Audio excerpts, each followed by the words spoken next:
Troisième partie de notre voyage en Géorgie et on se trouve là où on s'est laissé, dans les nuages. Sincèrement, je recommande ce vol d'avion à n'importe qui. C'est une activité en soi de voler au-dessus du Caucase et on passe de très près des montagnes. Legit, c'est ce qui était le plus fun, malgré les petites turbulences. Les bagages sont ici, dans l'avion. En arrivant à Mestia, on explore un peu et on est à la recherche de notre guest house.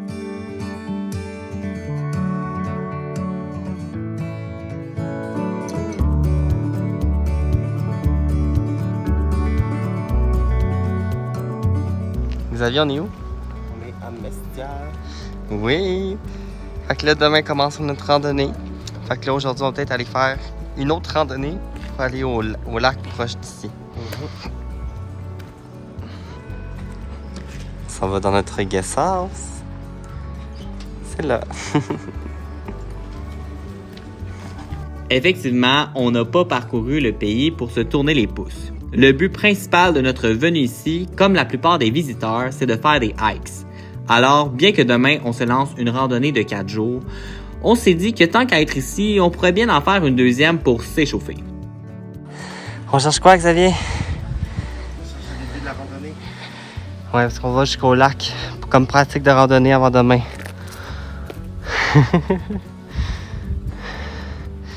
Rendre jusqu'au lac, c'est pas très bien indiqué. Voici notre panneau. Un panneau qui est déboîté. On pense peut-être que c'est par là-bas, mais on n'est pas sûr. Alors, débutons notre première randonnée pour le lac Coruldi.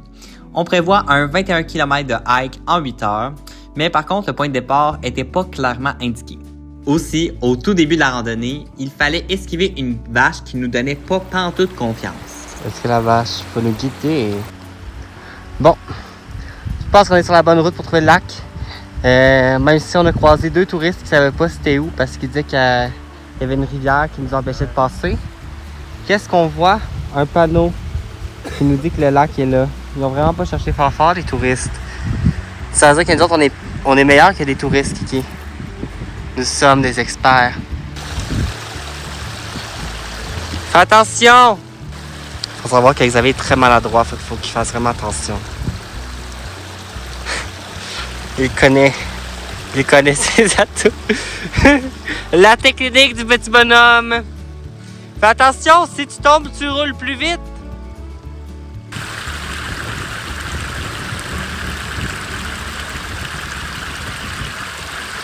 Je vous rassure, la randonnée demain est censée être plus facile que celle-là. Ici, elle a été classée dans les difficiles.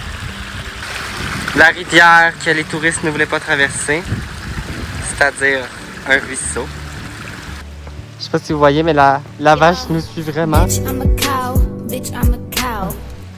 On était en bas, là, elle va peut-être cross la rivière, là. On se fait suivre. La vache, est-ce qu'elle descend encore, Lise? Après les mêmes chemins que nous. Elle est plus habile que Xavier, faut prendre l'avance. On a réussi à semer la vache. Mais nous avons, par contre, appris quelque chose d'autre. La vache peut se rendre jusqu'ici. On voit ces tas de marde. Je pense que c'est une vache athlétique. Elle a l'air d'avoir plus de cardio que nous autres. Mais c'est pas grave, on va la semer pour de bon.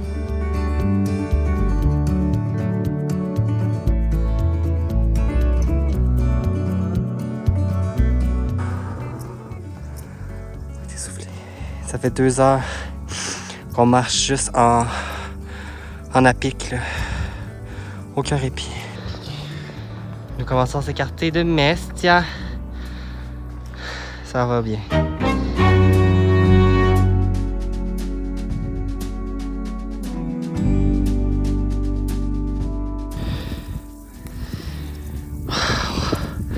Je pense qu'on a fait un bon bout. La croix. Xavier ne croyait même pas que la croix existait.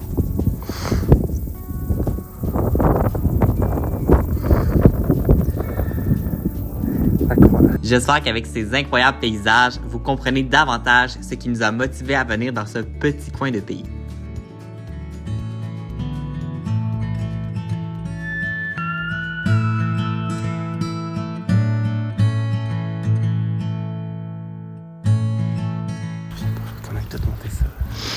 On est bon. Bon, ça nous a pris 2 heures se rendre jusqu'à la croix, qui est un indicateur qu'on est sur la bonne route. Fait que, bon, si ça peut aider quelqu'un, ça nous a pris 2 heures avant de se rendre ici, puis on n'est toujours pas rendu au lac. Vous avez vu du café? Ce qui m'a fait beaucoup rire dans les hikes en Géorgie, c'est que tu peux marcher pendant des heures dans un endroit tout à fait reculé, puis bang! Tu tombes sur un petit café. Puis heureusement que les baristas des montagnes sont là pour nous redonner le plein d'énergie.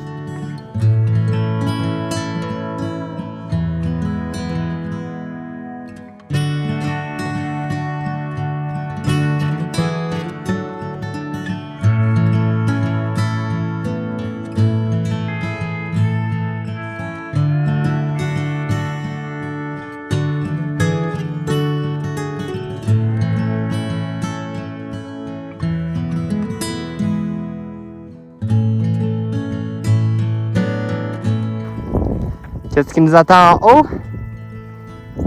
Dewey!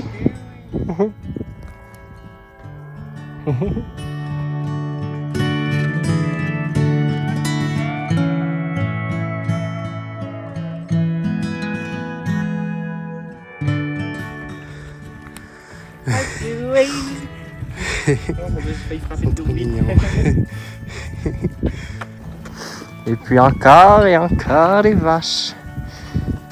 Les vaches, je ne sais pas sont à qui, mais sont libres ici.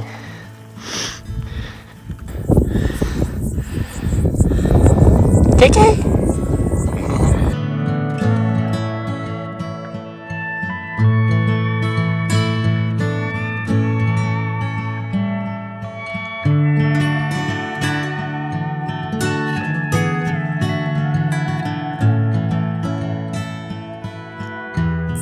Est-ce que la Géorgie est meilleure que la Grèce? C'est vrai qu'il y a fait dedans, peut-être que oui, mais... Ben, je sais pas, on n'a pas fait des randonnées en Grèce. La nature est vraiment plus belle ici. Les montagnes, il y a des animaux partout. C'est trop... c'est fantastique.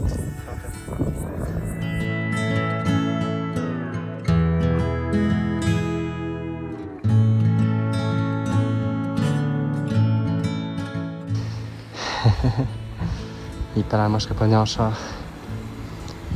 Si vous n'avez pas la capacité de monter en pente pendant des heures, ou si vous êtes vraiment très lâche, sachez que c'est possible d'y aller en voiture par un tout autre chemin.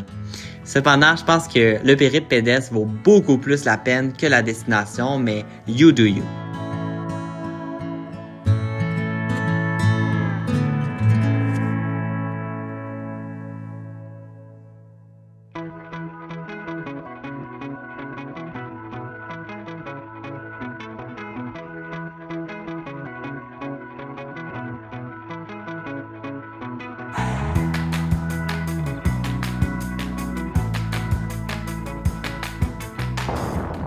On arrive vers le dernier 100 mètres. On voit qu'il y a même de la neige. Puis Xavier, comment tu trouves ça? Ça, incroyable, mais c'est tough. C'est tough. Oui. Très dur. Et si on a monté? Si on a monté. Ça va. Ça n'a aucun sens. Je pense que ça fait 4 heures qu'on fait juste monter. On a monté à pic. Monter très à pic. On est rendu au lac. C'est magnifique. C'est magnifique. Mais on est épuisé, fait qu'on va manger Ah, nos petites noix, puis après, on va y tourner. Mais je vais vous montrer la vie. Alors, voici le ou les lacs Kuruldi, car en fait, je ne sais pas lequel est lequel. Puis je recommande tout à fait de faire cette hike, car les paysages sont magnifiques, puis la satisfaction finale d'avoir persévéré à chaque côte pour se rendre au top est tout simplement très top. Le lendemain, on est parti faire notre hike de 4 jours vers Oujgouli, mais ça, on se garde ça pour la prochaine vidéo. Donc la suite de notre aventure se déroulera tout de suite après ça, lorsqu'on est revenu en voiture de Oujgouli vers Mestia à nouveau. En route vers Mestia. Ouais. T'es pas attaché? Comment ça?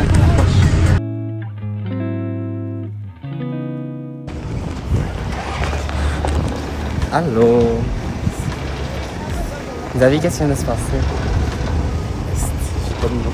On vient de prendre un taxi pour se rendre d'Oushkouni jusqu'à Mestia. Puis c'est comme une route qui dure à peu près 1h30 d'habitude. Puis c'est vraiment en flanc de colline, genre c'est des ravins tout le long, puis des courbes.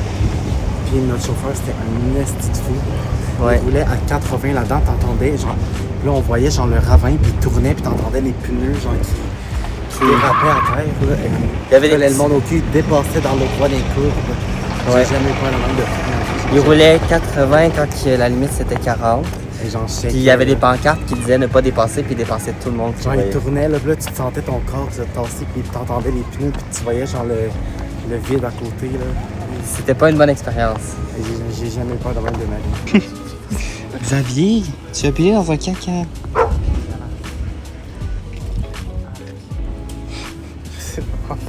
Bon, je présente l'une des rares attractions à Mestia, le cinéma Dédé, qui est un cinéma qui projette un seul et même film, Dédé, depuis 2017 uniquement en géorgien. Pourquoi, vous allez me demander? En fait, ce film-là, c'est la fierté locale, car il se déroule à Oushgouli, qui est tout dans la région, et a remporté de nombreux prix, notamment au Festival international du film. Xavier, on va écouter Dédé. Le film de Oushkouni. Ouais, en 2017. Ouais.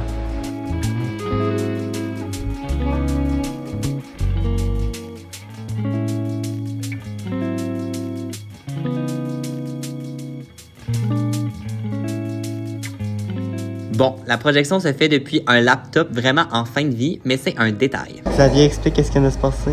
Parce que dans le film, il est en train d'écouter un film, puis le courant a lâché, fait qu'ils ont perdu le film, comme on vient juste de vivre. Qu'est-ce qu'on vient juste de vivre? Il a manqué l'électricité en plein milieu du film. Donc là, le parti génératrice, tel qu'on peut l'entendre. Peut-être que c'était pour nous immerser. C'est du 4K, là.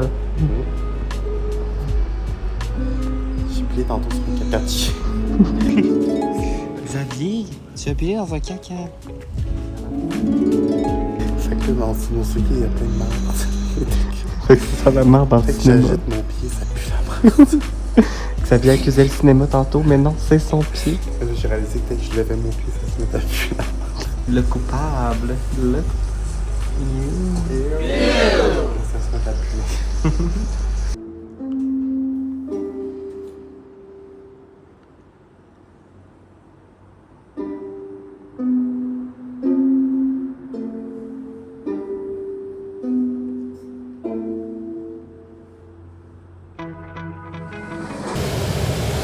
Partons vers Batumi. Batumi, c'est la deuxième plus grande ville de la Géorgie, puis c'est tout au sud de Mestia. Faut compter 5 à 6 heures de bus pour s'y rendre, sans compter les arrêts.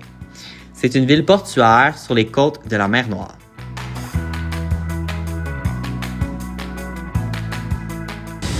Qu'est-ce qui se passe? Les gens, ils savent pas conduire ici parce que ça fait des gros bouchons. Ok, même pas 10 minutes qu'on est parti. C'est une raille de 6 heures. Est-ce qu'on va arriver avant minuit? Qui sait?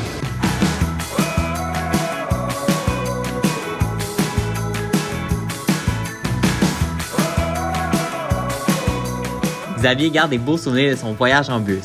Avec l'odeur de sel de sa chaussure et les turbulences en bordure du ravin, je peux vous dire que les gravats n'étaient pas assez fortes pour retenir ses nombreuses nausées. Comment tu vas, Xavier?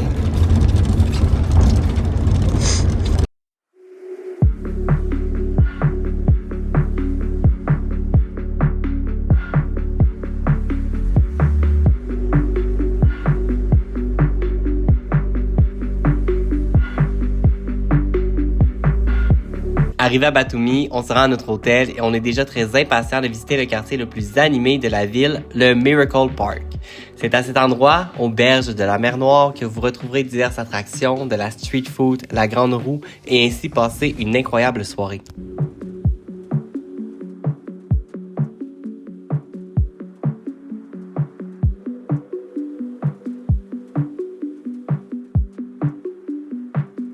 Les deux grandes statues au loin représentent l'histoire d'Ali et de Nino, qui est un peu la version géorgienne de Roméo et Juliette, où deux amoureux de religions et de pays différents vivent et meurent d'un amour impossible.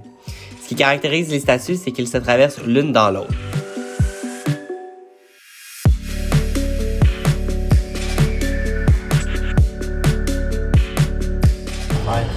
Qu'est-ce que tu vas faire? Tremper mes souliers dans l'eau. T'es souliers pleinement? Xavier, tu as payé dans un caca.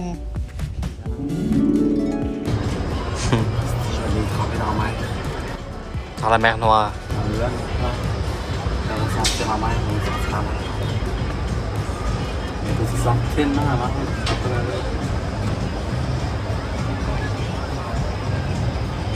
Nous sommes où, Xavier? On est à Batumi, on est un peu tard, mais on essaie quand même de profiter un peu de la ville. On se promène, En joie.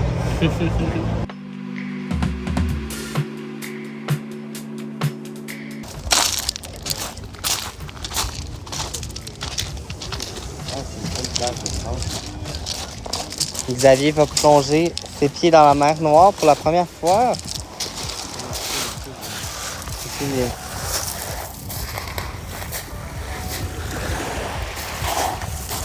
Le peur de la mer Noire. Oui, mais tu pensais quoi, toi? Il veut plus sentir le caca de chien.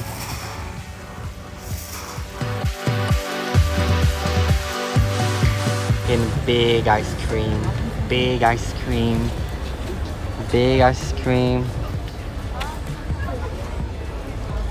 That's a big ice cream.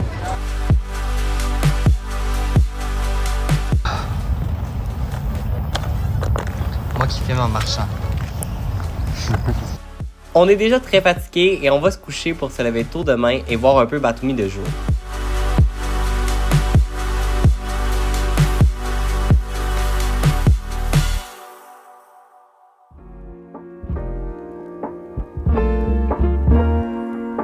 C'est déjà le matin, alors partons à l'aventure.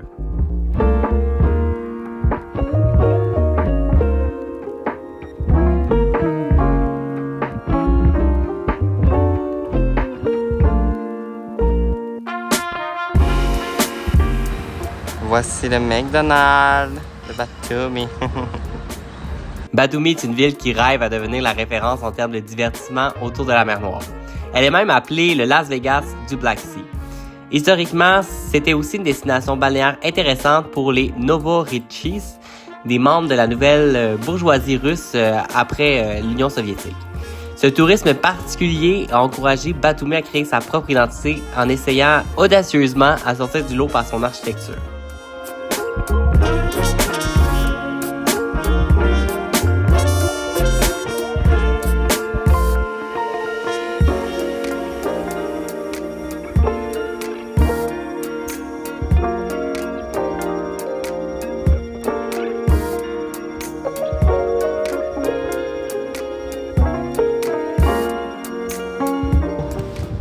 Nous sommes à côté d'une forêt de bambou.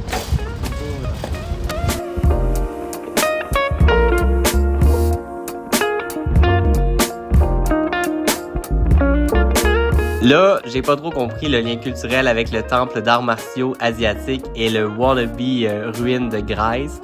Mais bon, on ne sait jamais à quoi s'attendre en se baladant à Batumi.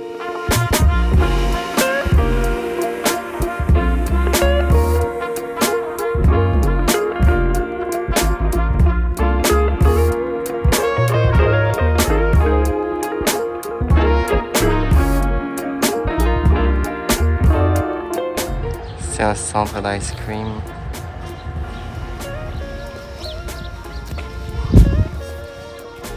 Xavier n'est pas fan de la beach de Batumi.